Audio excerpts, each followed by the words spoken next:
Hello, everybody, and thank you for tuning in to Nizzy's Sports Chat. I am your host, Nizzy, and in this video, you guys, we're going to be breaking down the Raptors season in review. Tough one for all us Raptors fans. Season ended yesterday for us with a loss to the Indiana Pacers by a score of 125 to 113. Not really surprised about that. You guys want to run in a fucking six-man rotation. Pretty tough to get the dub when you got pretty much everyone on the team playing 40-plus minutes. Way she goes. I'm sure the Raptors weren't too upset about it. Just gets us better odds on a pick there. So I think right now we got the 7th best odds for the NBA draft lottery. So we'll see what happens with that. It'd be nice to get up into the top 4. Try and get one of those generational talents in the top 4 there. We'll see what happens. But rough year for the Raptors, man. Really tough season. All started out with the moving down to Tampa because we weren't allowed to play in Toronto. Started the season out with a 2-8 record, which is, I wouldn't even blame us, especially when you're basically moving all of your family. Got to find housing for all the players. New city, just bunch of new stuff going on, right? And they all had to do it last minute because they were hoping they were going to be playing in Toronto. It was a short off season.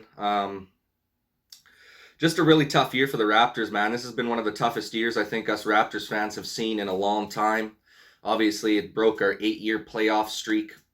Haven't missed the playoffs, I believe, since 2013 or 2014. So it's been a long time, man. It's been a long time since the boys been on the outside looking in. Quite unfortunate. I was hoping we were there scrapping for a play-in spot towards the end of the season, but obviously just marred with injury and the COVID issues, and just got no breaks this year, you guys. It was a rough go for us. We finished with a 27-45 record. Pretty atrocious, but nonetheless, I'm not going to blame anyone on the team, really. I mean, we were under some unusual circumstances, to say the least, all season long. We're the only team in the league that never actually had a home court advantage. Obviously, playing in Tampa, we had freaking fans booing us, which would never happen at Scotiabank Arena. We always got our players' backs at Scotiabank there. So hopefully next season we can have them come back home, have that energy back in the stadium for them again, and have a good season next year. But we'll see what happens, you guys. Tough go, obviously. We were doing pretty good after that 2-8 start. Kind of got back into the flow there. We're up, I think, in the 4th seed at one point, just before the All-Star break there. And then we just got absolutely marred by COVID. I mean, pretty much our entire starting lineup, as you guys remember, was out from COVID. And the league gave us no breaks. I mean, you could tell they gave us no breaks, man, because every other team that was missing big-time stars was getting a week or 2 weeks off. They didn't have to play. They were rescheduling games for them. This freaking league gave us one game off, man. One game off. You can see the bias. You can see the bias towards the, the bigger markets and the American teams, because there's no way with half of our team out that we should have had to play those 2 or 3 games before the All-Star break. We should have just got to push all those back. But the league basically forced us in there shorthanded, missing about 5 guys due to COVID. I think Kyle Lowry was out at that time too, dealing with that toe injury. So it's just a rough go, man. Start 2-8, you fight all the way back to get into a 4th seed, and then the league takes a big shit on you and basically says, I don't care if you got to play G League guys and bench players for 2 weeks. That's what you're going to do. So even though when all the other teams, when they had COVID issues or whatever, they'd allow the teams to take a break or they'd reschedule games for them, shit like that. We never got any breaks like that this year, you know what I mean? So, which we're used to. You know what it is. It's us against everyone up here in the north, so that's just the way it goes. Get ready for next season anyways. Really proud of our rookies this year, man. I think we got a steal of a deal in the draft with Malachi Flynn and Jalen Harris. Didn't get to really see too much about them at the beginning of the season, but as the season started to progress, and obviously with all the injuries we were dealing with, you really got to get a good look at what Malachi Flynn can do for us. I had a video that I put out where I said he could be possibly like the next Chris Paul style player. I still believe that, man. Dude's got a lot of talent, got a lot of potential for the future. He's going to have a full off season this year to go work on his game, build a little more strength. Maybe, hopefully we'll have that summer league going on this summer here so they can get some more playing time, him and Jalen Harris. But we'll have to see what happens. I'm not sure if they have that in their plans or not, the NBA, but it would be nice for our guys anyways. But I'm sure they're going to come back way better next year, getting that full off season of grind time. Malachi's a grinder. Jalen Harris is a grinder. Exactly the guys that fit our system. So you know they're going to be working their tails off all off season and trying to make the most of their opportunity coming in next year. So I think they both solidified their spots for next season. Get that bench mob rolling again like what we used to have when Pascal and Freddie and the boys were coming off the bench there. Um, I think we can have another great bench that could put up 30, 40 points a game next season, man, with Jalen Harris and Malachi Flynn running the way. Obviously, with the trade as well, at the trade deadline, we got rid of Norm Powell this year. He's obviously going to the playoffs now with Portland. Wish him all the best. Wish Portland all the best in the playoffs. And yeah, man, we got Gary Trent Jr. in that trade, as well as Rodney Hood. Mainly, we're excited for the Gary Trent Jr. portion of the trade. I don't think Rodney Hood's going to be sticking with the team next year. Guy just gets injured too much. We're kind of going in a different direction, trying to get some more younger talent around. Gary Trent Jr. is only 22. He's got a couple of years of experience in the league, so he'd be a great signing. I really hope we end up signing him to a four-year contract here. Would be wonderful. I think he wants to stay with the Raptors as well. It's just all about the money at this point. We got a lot of cap space coming up this year, so it shouldn't be a problem to sign him as long as he's not getting too greedy and wanting like $25 million a year. I'm thinking Gary Trent's good for like that 15 to 17 a year range. But nonetheless, I hope we get him on the team next year, because then you're looking at least 4 of the 5 starters. You're looking at Freddie and Gary Trent with OG and Pascal. That's a nice 4. And then we just got to solidify that center spot, which is a possibility with the draft.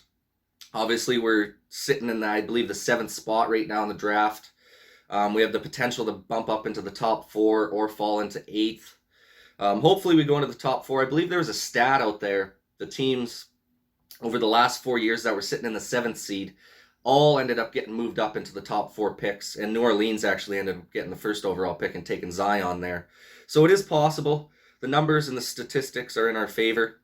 So, I mean, I would love us if we could get a top 4 pick, man. Evan Mobley's a guy I got on my radar. Big center at a USC. I think this guy could be a really good asset for us. He might even be able to become a day 1 starter at that center slot. Guy can bang down the 3 ball. He's got nice hands around the rack. He's a block machine.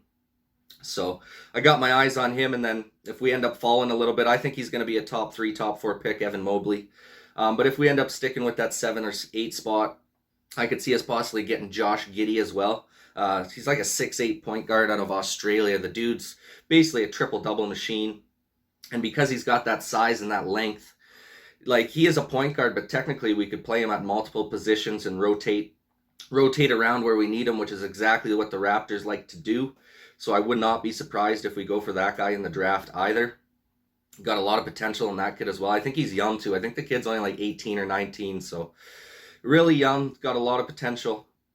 Obviously the Raptors develop players very well, so no matter who we get in this top 10, out of these top 10 picks, man, we're going to be able to develop into a real nice player, I think. I think we got one of the best developmental processes in the league. Our G League development is probably one of the best in the league, if not the best in the league. So that's one thing the Raptors always have done great, is develop their talent that they draft or that they pick up through free agency. So yeah, I'm excited for the future, man. Really happy with our rookie selections this year. They did really well. Obviously, that game against Dallas, Jalen Harris went off for 31 points. Looked outstanding. I think Malachi had 26 that game. I believe he had 27 last night against Indiana. So these guys are really starting to come into their own, getting a lot more confident on the floor. You know, I like that Malachi's that floor general point guard, pass first point guard, trying to get his teammates going first.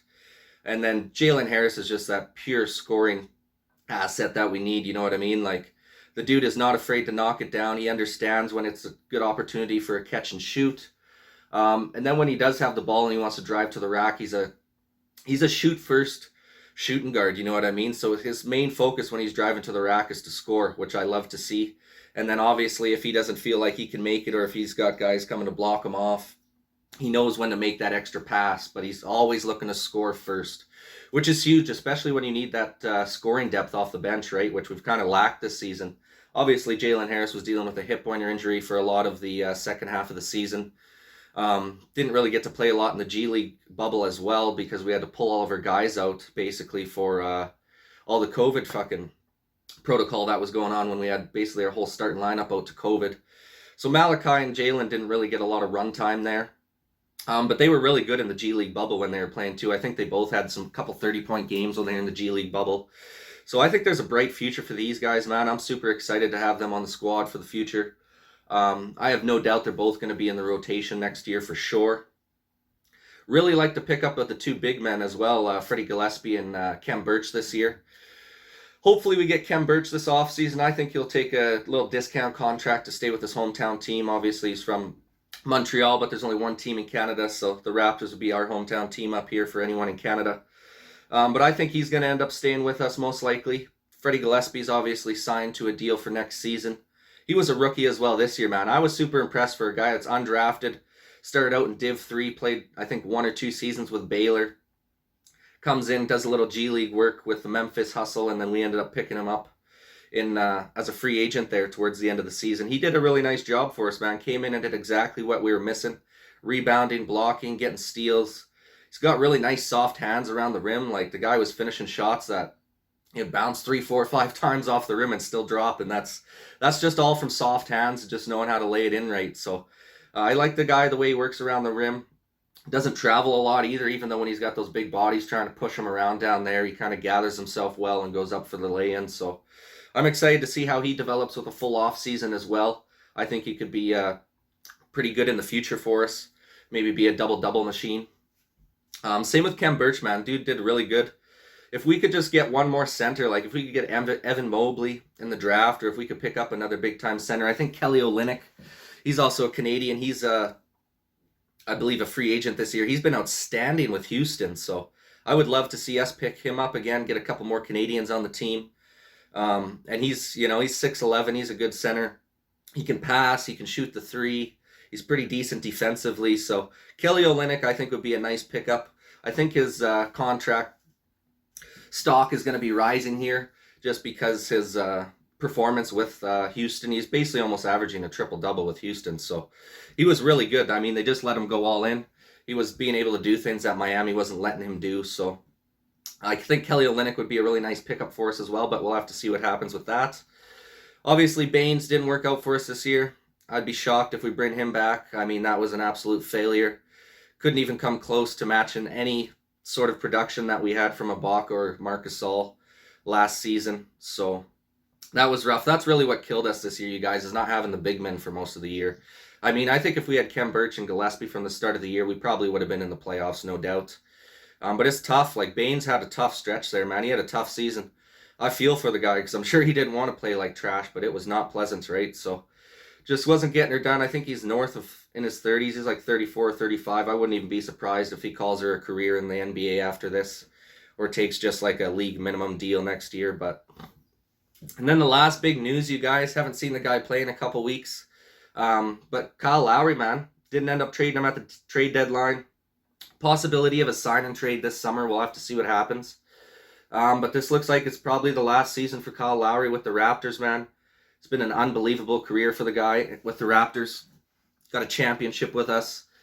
Obviously, all those winning seasons, making it into the playoffs, continuing our push to our championship in 2019. Just the absolute embodiment of what the Raptors culture is nowadays. That tough, grinded out, hard-nosed mentality. You know, his jersey's going in the rafters, absolutely. Personally, I think this guy should be in the Hall of Fame one day. That's just my personal opinion. I'm sure a lot of other people maybe not feel the same, but just how much he's meant to the Raptors and how much heart and soul that he's brought into this team and shown us, you know, what it takes to be winners. He's been the consistent rock all these years. Obviously, the trade for DeRozan and Valanciunas left, and we traded him for Gasol.